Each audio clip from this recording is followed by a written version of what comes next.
We are here with Cal Poly head coach Caroline Walters and student athletes Chloe Leluge, Emme Bullis, and Annabelle Thalken after a 3-1 win in the semifinal round of the Hawaiian Islands presents the 2025 Outrigger Big West Women's Volleyball Championship. First, coach, just an opening statement about tonight's match.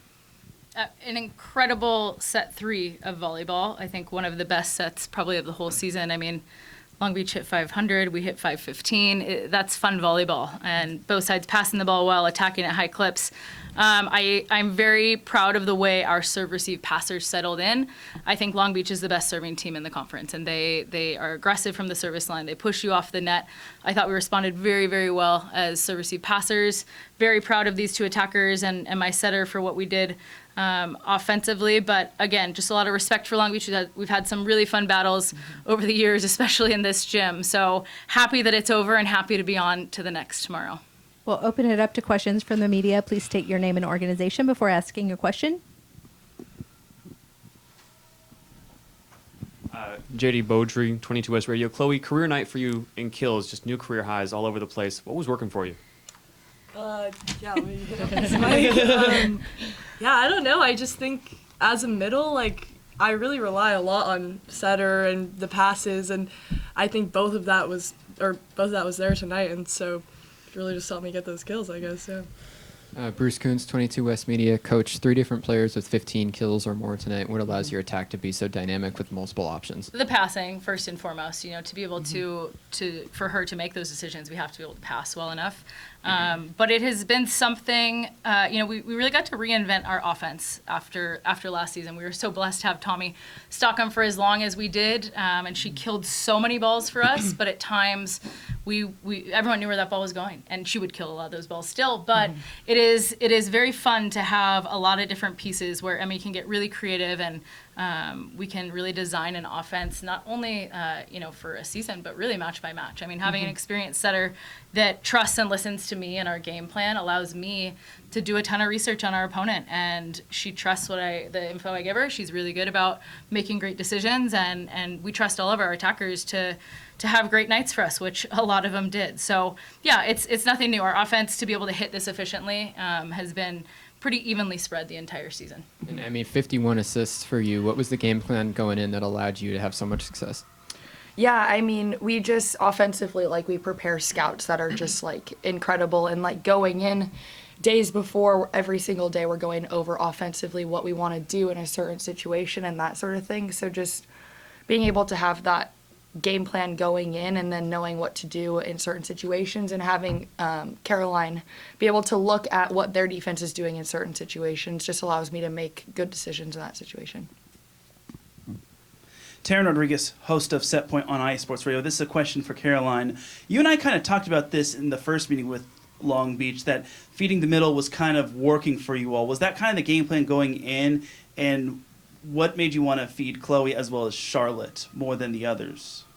Yeah, we started the match wanting to run a lot of gaps, so kind of a ball in between the middle of the court and the outside to our middles, and they stopped it pretty efficiently for a little bit. So we changed to some front ones and knew that their pin blockers wouldn't really follow, so it was just going to be one-on-one with their middle and our middle in the middle third. And again, specifically with that set type, you cannot run that if your passers don't pass well enough. Yeah. So it is back to a lot of credit to our passers against, again, a very, very tough serving team. So proud of the way they handled that. And yeah, these two spacings and the decision making of Chloe and Charlotte, I mean, we can pass well and set well, but they ended plays and just prepared really, really well as an offensive unit. And then this is a question for any of the 4. You had 4 different players with 10-plus kills. One of those players was Kendall Bashir. She just did everything. What can you say about Kendall's leadership, a.k.a., or as I call her, the smiling assassin? Annie, do you want to go?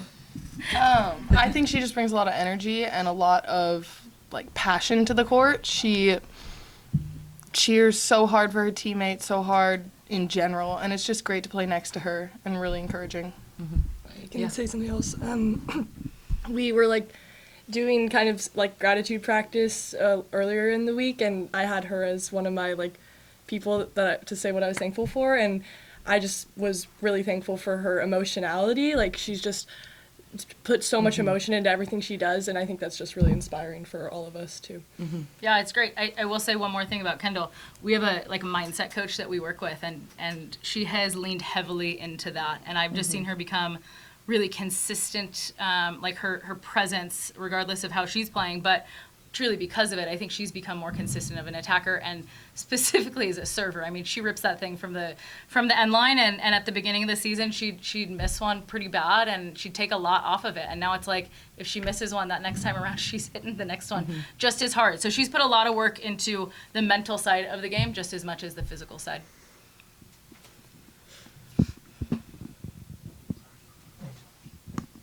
Hi, Timothy Hessen from the Long Beach Current. For Coach, there's been a lot of home and away stark splits this season. Going into today, both your team and Long Beach were undefeated at home against conference opponents. You guys, of course, were undefeated at home throughout the entire season. And then, 4-4 coming into the tournament on the road for you guys. Obviously today, able to overcome that, being the first visiting Big West team to hand Long Beach a loss. How are you guys able to kind of in the rubber match between these two teams to kind of overcome that home court advantage with the tournament? Yeah, tongue in cheek, but honestly, like before the match, we were the home seed tonight, and I told him, I said, "You're 15-0 in matches where you're the home seed. Let's make it 16-0." And honestly, like I think they took the floor. Obviously, it's a much different environment here than back at home in Mott, but I think we took the floor with a lot of confidence, knowing that we had earned that seed, knowing that we had earned the ability to be the home team tonight. Starting on Long Beach's home side, I think creates a little bit different of an environment for them. So. Yeah. And then this is for any of the four, but it's been kind of a winding way to get here going into tomorrow against UC Davis. A lot of twists and turns. Heading into the season, it was Cal Poly and UC Santa Barbara that received votes in the top 25. Then throughout the year, you have UC Davis emerging as a huge threat. You have the week where you guys came over here to Long Beach, and then we lost 3-1. Obviously, got it back on the home turnaround. What can you kind of say about reflecting on your guys' journey? Coming into tomorrow, competing for a Big West championship. I think definitely the losses that we've had in conference is something that we've taken to heart a lot. And every day we come in the gym wanting to be better because of those losses. And we know that obviously wasn't ideal, but it's made us who we are as a team, and it's brought us to this point. And so we're ready for tomorrow. And I know that we have a lot of confidence within each other in different kind of pressure points and that sort of thing. So I think that those losses made us this team that we are today, and I'm thankful for it. I also think, during every loss, every win, Kara would always say, we want to be our best at the Big West tournament. And so I think this whole season has just been kind of working up to that, just thinking about this moment. And so it's cool to see that come to fruition.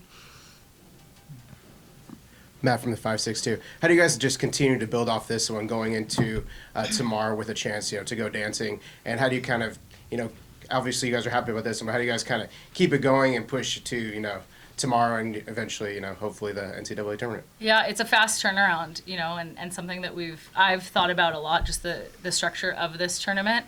It's going to be fast, and obviously as coaches we've prepped for whoever would be next, both opponents earlier in the week before we turned the focus to Long Beach, but we got these guys really prepared for Long Beach. We were joking today, my assistant had 7 films on the schedule this week. We cut that down, I think, to 4 by the end of it, but today I'm like, okay, do we know enough? Do you guys know their social security numbers, their blood types? It was that much, and now we have less than 24 hours, so it really is relying on, I think, a big focus for this group this year, which has been trust. Trust your skills, trust your teammates, trust what the coaches are telling you, because we're not going to have that amount of time to prepare them. So it's going to be a lot of in-the-moment trusting, relying on, our first match against Davis, we only played them once. They were one of the teams that we only had one time this year. So go back and review that match, but we'll get them ready, and, hopefully some rest, and we're excited. Samantha Roach, Cal Poly Athletics and Mustang News. You guys, the connection of the team is visible on the court, and you guys talk a lot about wanting to extend your season together. What does this win mean for you guys tonight, knowing that you're able to do that? I think it's just such a special group. This being my 5th year, I've never had this feeling of connection and friendship with a team. Earlier this week, we had a Teamsgiving together, and we've just done a lot to connect and bond outside the court, and I think it's been really easy to bring that into games, into practices. I think this is a really selfless team. Like you guys have said, we have so many kills across the board.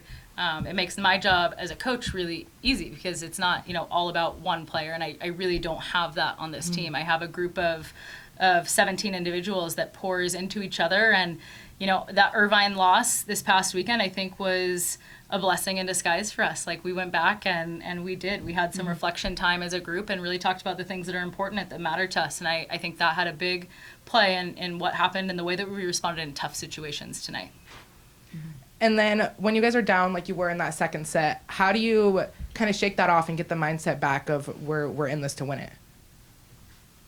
I mean, we just keep saying to each other, it's not over, right? A game is to 25 points for a reason.